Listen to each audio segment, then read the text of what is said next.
বাংলাদেশের সর্ববৃহৎ folk reality show magic Bauliana আবারও নতুন আঙ্গিকে দর্শকদের সামনে ফিরে আসছে।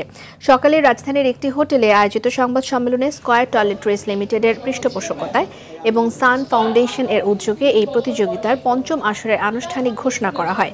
অনুষ্ঠানে উপস্থিত ছিলেন স্কয়ার টয়লেট্রিজ লিমিটেডের সিইও মালিক মোহাম্মদ সাঈদ, মিডিয়াকম লিমিটেড এর সিইও এবং মাছরাঙা টেলিভিশন এর এক্সিকিউটিভ ডিরেক্টর অজয় কুমার কুণ্ড এবং স্কয়ার টয়লেট্রিজ লিমিটেডের head of marketing doctor Jesmin Zaman.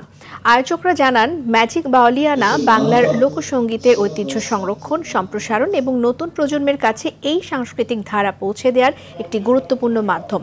Audition পর্ব শেষে নির্বাচিত প্রতিযোগীরা অংশ নেবেন গ্রুমিং সেশন এবং মাস্টার সিলেকশনে, যেখান থেকে বাছাই করা প্রতিভাবানরাই সুযোগ পাবেন স্টুডিও রাউন্ডে পারফর্ম করার।